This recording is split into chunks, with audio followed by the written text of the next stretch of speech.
ಈ ಗಾಡಿಲಿ ಯೂಸ್ ಮಾಡಿರೋದು ಜಾಂಡೀರ್ power tech engine. ಈ ಗಾಡಿಲಿರೋದು 3 cylinder turbo charge water cooled diesel engine. Separate ಆಗಿ ಟರ್ಬೋಗೆ ಕೂಲರ್ ಕೂಡ ಇದೆ.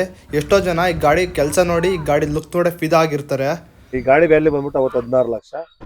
ನನ್ನ ಹತ್ರ ದುಡ್ಡಿದೆ, ಇಂಥ ಗಾಡಿಗಳನ್ನ ತಗೊತೀನಿ, ಓಡಿಸ್ತೀನಿ, ಮೇಂಟೈನ್ ಮಾಡ್ತೀನಿ ಅಂತ ಅಂದರೆ ಬರೀ ಕೈಯಲ್ಲಿ ಕಾಸಿದ್ರೆ ಆಗಲ್ಲ. ಟ್ರಾಕ್ಟರ್ಗಳ ಬಗ್ಗೆ ಹೆವಿ ನಾಲೆಡ್ಜ್ ಇರಬೇಕು. ಈ ಗಾಡಿ 4 ಟೈರ್ನು ಒಂದು ಸತಿ ಚೇಂಜ್ ಮಾಡಿಸ್ತೀನಿ ಅಂತಂದರೆ ಇದು ಗಾಡಿ ಖರ್ಚಾಗೋದು 1,35,000 1,40,000. ಈ ಗಾಡಿಗ ಕೆಲಸ ಮಾಡ್ತಿರೋದು ಹೈಡ್ಲಿಂಗಲ್ಲಿ. ಏನು ಪವರ್ ಗುರು ಈ ಗಾಡಿದು.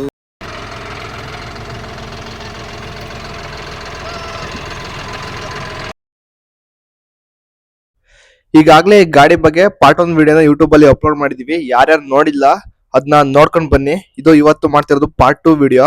ಪಾರ್ಟ್ 1 ವಿಡಿಯೋದಲ್ಲಿ ಇದ್ರ ಪವರು, ಇದ್ರ ಫೀಚರ್ಸು ಮತ್ತೆ ಟೈರ್ ಸೈಜು ಆಲ್ಮೋಸ್ಟ್ ಎಲ್ಲ ಫೀಚರ್ಸ್ನು ಎಕ್ಸ್ಪ್ಲೇನ್ ಮಾಡಿದ್ದೀವಿ. ಇವತ್ತು ನಾವು ಎಕ್ಸ್ಪ್ಲೇನ್ ಮಾಡಕ್ ಹೋಗ್ತಿರೋದು ಓನರ್ ಎಕ್ಸ್ಪೀರಿಯನ್ಸ್ ಮತ್ತೆ ಇದರಲ್ಲಿ ಸ್ಮಾರ್ಟ್ ಫೀಚರ್ JD ಲಿಂಕ್ ಅಂತ ಬರುತ್ತೆ, ಅದ್ರ ಬಗ್ಗೆ ಕಂಪ್ಲೀಟ್ ಎಕ್ಸ್ಪ್ಲನೇಷನ್ ಇರುತ್ತೆ. ಮತ್ತೆ ಈಗ ಪಲ್ಟಿ ನೇಗ್ಲು ಅಂದ್ರೆ ರೊಟೇಟೇಬಲ್ ಪಲ್ಟಿ ನೇಗ್ಲುದ ಫೀಲ್ಡ್ ವರ್ಕ್ ನ ಮಾಡಿದೀವಿ, ಅದನ್ನ ನೋಡಕ್ ಹೋಗೋಣ ಬಂದ್ರೆ ಹೋಗೋಣ. ಬಂದ್ಬಿಟ್ಟು 12,000 ಇಂದ 14,000 ರೀಚ್ ಆದ್ಮೇಲೆ ಟರ್ಬೋ ಓಪನ್ ಆಗುತ್ತೆ. RPM ಭಾರಿ ಡಿಫ್ರೆನ್ಸ್ ಇದೆ.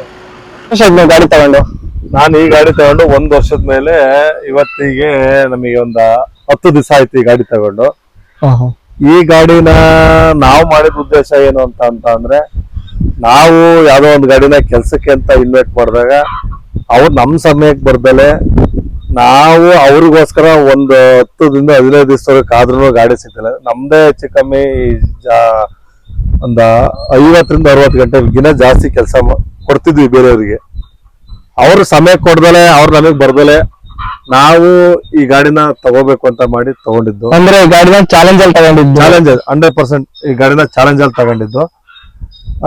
ಈ ಗಾಡಿನ ಸಂಪಾದನೆಗೆ ತಗೋತೀವಿ ಅನ್ನೋದಕ್ಕಿಂತ ಕೆಲ್ಸಕ್ಕೆ ಅಂತ ತಗೊಳ್ಳೋದು ತುಂಬಾ ಬೆನಿಫಿಟ್ ಇದೆ.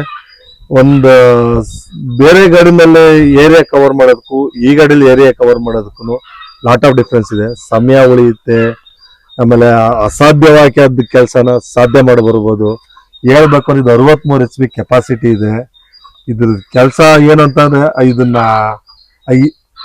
ಯಾವ ಆಗಲ್ಲ, ಯಾರ ಕೈಲಿ ಯಾವ ಕೆಲಸ ಆಗಲ್ಲ. ಈ ಹೊಲ ಈ ವ್ಯಕ್ತಿ ಕೈಲಿ ಇದು ಉಳಕ್ ಆಗಲ್ಲ ಅಂದಿದ್ದನ್ನ, ಈ ಗಾಡಿ ಕೈಲಿ ಉಳಕ್ ಆಗಲ್ಲ ಅಂದಿದ್ದನ್ನ ಈ ಗಾಡಿ ತಗೊಂಡೋಗಿ ಉಳುಮೆ ಮಾಡ್ಕೊಬಿಟ್ಟು ಬರ್ಬೋದು.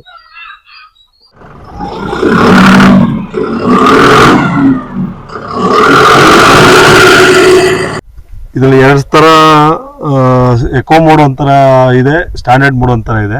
ನಾವು ಎಕೋ ಮೋಡಲ್ಲಿ ಹಾಕೊಂಡ್ರೆ ಇದು 63 HP ನ 57 HP ಆಗಿ ಕನ್ವರ್ಟ್ ಮಾಡ್ಬೋದು. ಸ್ಟ್ಯಾಂಡರ್ಡ್ ಮೋಡ್ ಹಾಕೊಂಡ್ರೆ ನಾವು 63 HP ನ 100% ಯೂಸ್ ಮಾಡ್ಬೋದು. ಆ ತರ ಆಪ್ಷನ್ ಇದೆ. ಆ ತರ ಆಪ್ಷನ್ ಅಲ್ಲಿ ಇದೆ. ಗಾಡಿಲಿ ನಮಗೆ ಅಡ್ಜಸ್ಟಬಲ್ ಸ್ಟೇರಿಂಗ್ ಕೂಡ ಸಿಗುತ್ತೆ. ಇದನ್ನ ಲಿಫ್ಟ್ ಮಾಡಿ ನಮ್ಮ ಪೊಸಿಷನ್ಗೆ ಕರೆಕ್ಟ್ ಆಗಿಲ್ಲ ಅಂತ ಅಂದ್ರೆ ಈಗ ನಮಗೆ ಕಂಫರ್ಟ್ ಆಗಂಗೆ ಯಾವ ತರ ಬೇಕು ಆ ತರ ಸೆಟ್ ಮಾಡ್ಕೋಬಹುದು. ಈ ಗಾಡಿಲಿ ಫೀಚರ್ಸ್ ಅಂತೂ ನೆಕ್ಸ್ಟ್ ಲೆವೆಲ್ ಆಗಿದೆ ಗುರು.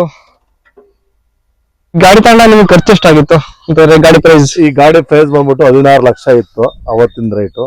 ಇವತ್ತು GST ಕಮ್ಮಿ ಆಗಿರೋದ್ರಿಂದ ಕಡಿಮೆ ಆಗಿರ್ಬೋದು ಅನ್ಕೋತೀನಿ. ಈ ಗಾಡಿ ವ್ಯಾಲ್ಯೂ ಬಂದ್ಬಿಟ್ಟು ಅವತ್ತು 16 ಲಕ್ಷ. ನಾವು 6 ಲಕ್ಷನ ಡೌನ್ ಪೇಮೆಂಟ್ ಕಟ್ಟಿ 10 ಲಕ್ಷನ ಲೋನ್ ಹಾಕ್ಸಿ ನಾವು ಗಾಡಿ ತಗೊಂಡಿದ್ದೀವಿ. ಈ ಗಾಡಿ ಪರ್ಫಾರ್ಮೆನ್ಸ್ ಬಂದ್ಬಿಟ್ಟು ನೆಕ್ಸ್ಟ್ ಲೆವೆಲ್. ಅದನ್ನ ಹೇಳಕ್ಕಾಗಲ್ಲ. ನೀನ್ ಕೆಲಸ ಮಾಡ್ತೀನಿ ಅನ್ನೋದಾದ್ರೆ ಏನ್ ಬೇಕಾದ್ರೂ ಚಾಲೆಂಜ್ ಮಾಡ್ಬೋದು ಈ ಗಾಡಿನಲ್ಲಿ. ಅಷ್ಟು ಗಾಡಿ ಚೆನ್ನಾಗಿ ಕೆಲಸ ಮಾಡುತ್ತೆ. ಎಷ್ಟು ಲೋ ಗೇರ್ ಸ್ಪೀಡ್ ಇದೆ ಅಂತಂದ್ರೆ 1 ಗಂಟೆಗೆ 800 ಮೀಟರ್ 1 ಗಂಟೆಗೆ 800 ಮೀಟರ್ ಟ್ರಾವೆಲ್ ಮಾಡೋದ್ರಿಂದ 35 ಕಿಲೋಮೀಟರ್ ಟ್ರಾವೆಲ್ ಮಾಡೋವರೆಗೂ ಸ್ಪೀಡ್ ಇದೆ ಗಾಡಿ. ಫಸ್ಟ್ ಅಲ್ಲಿ ಹಾಕೊಂಡು ನೋಡಿದ್ರೆ 1 ಗಂಟೆಗೆ 800 ಮೀಟರ್ ಮೇಲೆ ಹೋಗಲ್ಲ.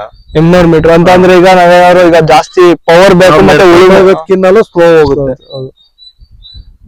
ಕೆಲವು ಕೆಲಸ ಜಾಗದಲ್ಲಿ ನಿಧಾನಾಗಿ ಹೋಗಿ ಕೆಲಸ ಮಾಡೋಂಥ ಜಾಗಗಳು ಇರ್ತವೆ. ಅಂತ ಜಾಗದಲ್ಲಿ ನಾವು ನಡ್ಕೊಂಡು ಹೋಗೋದಕ್ಕಿಂತಲೂ ಸ್ಲೋ ಹೋಗುತ್ತೆ. ಮ್ಯಾಕ್ಸಿಮಮ್ ಸ್ಪೀಡ್ ಅಂದ್ರೆ 36-37ವರೆಗೂ ರೀಚ್ ಮಾಡಿದ್ರಿ, 37ವರೆಗೂ ಹೋಗುತ್ತೆ. ಮತ್ತೆ ಈ ಗಾಡಿಯಲ್ಲಿ ಇನ್ನೊಂದು ಏನಪ್ಪಾ ಅಂತಂದ್ರೆ JD ಲಿಂಕ್ ಅಂತ ಇದೆ.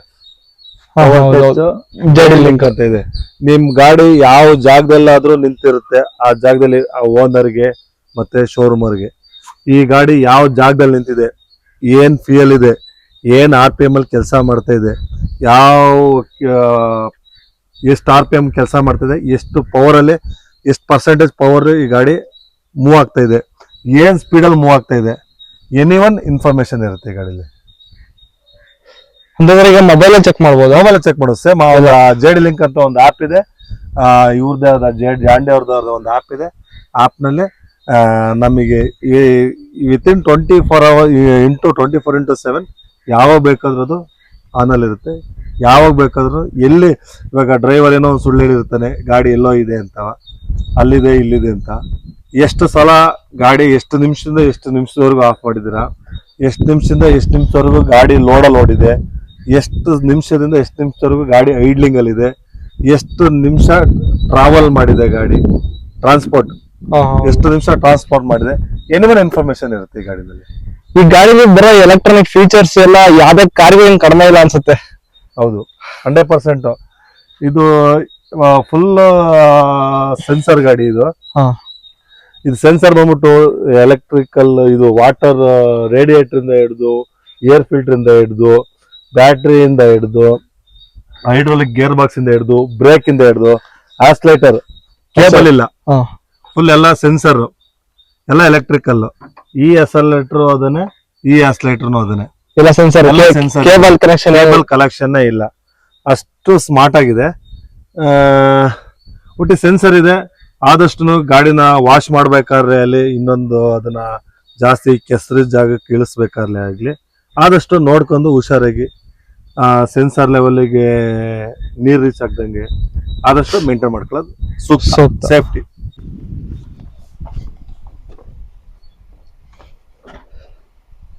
ಈ ಗಾಡಿ ಮೇಲೆ ಕೂತ್ಕೋಬೇಕಾದ್ರೆ ಆನೆ ಮೇಲೆ ಕೂತಿರೋ ತರ ಫೀಲ್ ಬರುತ್ತೆ. ಇಲ್ಲಿ ಪಾರ್ಕಿಂಗು ಎಲ್ಲ ಇಂಡಿಕೇಟರು, ಈಗ ರೋಟೋವೇಟರ್ ಆನ್ ಆಗಿದ್ರೆ, ಆಫ್ ಆಗಿದ್ರೆ, ಮತ್ತೆ ಹೆಡ್ಲೈಟು, ಎಲ್ಲಾ ತರದ ಆಪ್ಷನ್ ಇದೆ. ಇದರಲ್ಲಿ ಫ್ರಂಟ್ ರೋಟೋವೇಟರ್ ಆಪ್ಷನ್ ಬರುತ್ತಾ? ಇಲ್ಲ, ಬರುತ್ತೆ, ಫ್ರಂಟ್ ರೋಟೋವೇಟರ್ ಆಪ್ಷನ್ ಬರುತ್ತೆ, ಆದ್ರೆ ನಾವು ಅದು ಆಪ್ಷನಲ್. ಅಲ್ಲಿ ಇಲ್ಲಿ ಹೈಡ್ರಾಲಿಕ್ ಆಯಿಲ್ ಫಿಲ್ಟರ್ನ ಕೆಳಗಡೆ ಕೊಟ್ಟಿದ್ದಾರೆ. ಇಲ್ಲಿ ಸೀಟ್ ಪೊಸಿಷನ್ ಇಂದ ಸ್ವಲ್ಪ ಕೆಳಗಡೆ ಇದೆ. ಇದು ಹೈಡ್ರಾಲಿಕ್ ಪಂಪ್ ಇಂದ ಇಲ್ಲಿಗೆ ಕನೆಕ್ಷನ್ ಇದೆ. ಇಲ್ಲಿಂದ ಮತ್ತೆ ಲಿಫ್ಟಿಂಗಿಗೆ ಹೆಲ್ಪ್ ಮಾಡುತ್ತೆ ಇದು.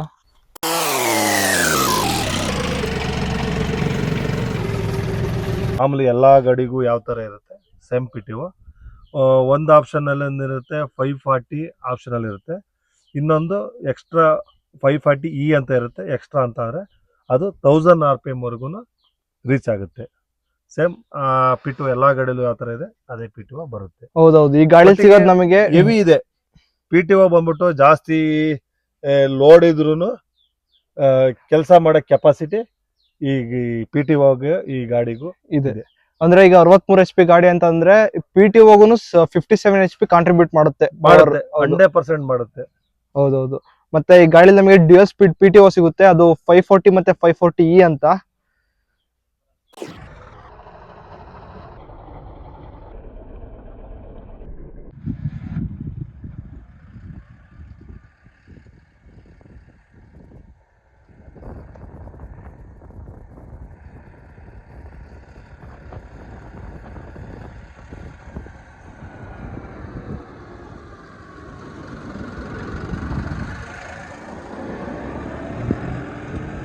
ಈ ಗಾಡಿ ತಂದು 1 ವರ್ಷ ಆಯ್ತು. 1000 ಗಂಟೆ ಮೇಲೆ ವರ್ಕ್ ಮಾಡಿದೆ ಗಾಡಿ. ಆದ್ರೂ ಸರ್ವಿಸ್ ಚಾರ್ಜಸ್ ಬಿಟ್ರೆ ಯಾವ್ದೇ ತರದ ಎಕ್ಸ್ಟ್ರಾ ಖರ್ಚು ಬಂದಿಲ್ಲ, ಅಂದ್ರೆ ರಿಪೇರಿಗಳು ಬಂದಿಲ್ಲ.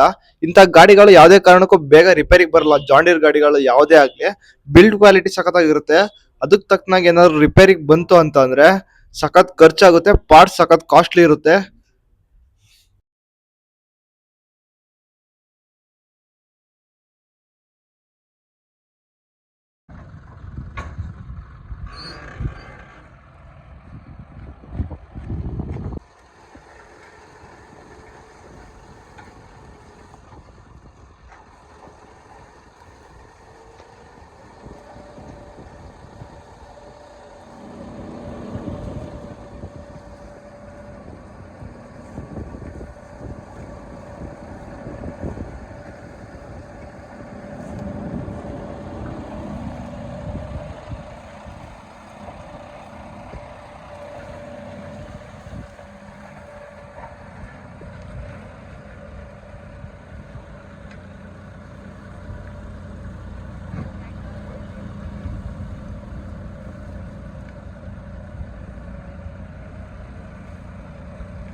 ಹೊಲದಲ್ಲಿ ಸ್ವಲ್ಪ ಹದ ಕಡಿಮೆ ಇರೋದ್ರಿಂದ ನೇಗ್ಲು ನೆಲ ಕಚ್ಚಿ ಹೋಗ್ತಿಲ್ಲ, ಮೇಲ್ಗಡೆನೆ ಹೋಗ್ತಿದೆ.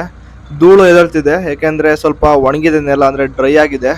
ಅದಕ್ಕೋಸ್ಕರ ಮೇಲ್ಗಡೆನೆ ಹೋಗ್ತಿದೆ.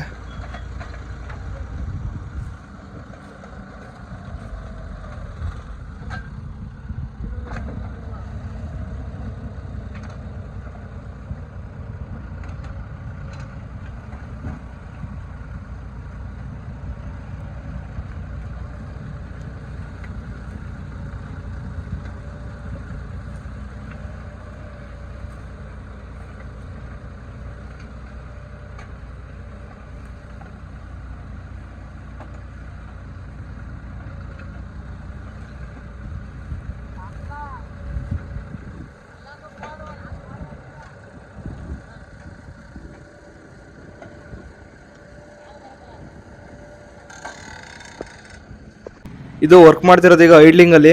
ಏನ್ ಪವರ್ ಗುರು ಈ ಗಾಡಿದು. ಅಲ್ಲಿ ತನಕ ಹೋಗಿದೆ ಅಲ್ವಾ? ನನ್ನ ಹತ್ರ ಒಂದು ದುಡ್ಡಿದೆ ಅಂತ ಗಾಡಿಗಳನ್ನ ತಗೊಂತೀನಿ, ಓಡಿಸ್ತೀನಿ ಅಂತ ಅಂದ್ರೆ ಕೈಯಲ್ಲಿ ಕಾಸಿದ್ರೆ ಆಗಲ್ಲ. ಗಾಡಿಗಳ ಬಗ್ಗೆ ಹೆವಿ ನಾಲೆಡ್ಜ್ ಇರಬೇಕು. ಈ ಜಾಂಡೀರ್ ಅನ್ನೋ ಬ್ರ್ಯಾಂಡು 1934ರಲ್ಲಿ ಅಮೇರಿಕಾದಲ್ಲಿ ಸ್ಟಾರ್ಟ್ ಆಗೋದು. ಇದ್ರದ್ದು ಇನ್ನೇನು ಹೆಚ್ಚು ಕಮ್ಮಿ 8 ವರ್ಷ ಬಂದರೆ 200 ಇಯರ್ಸ್ ಕಂಪ್ಲೀಟ್ ಆಯಿತು.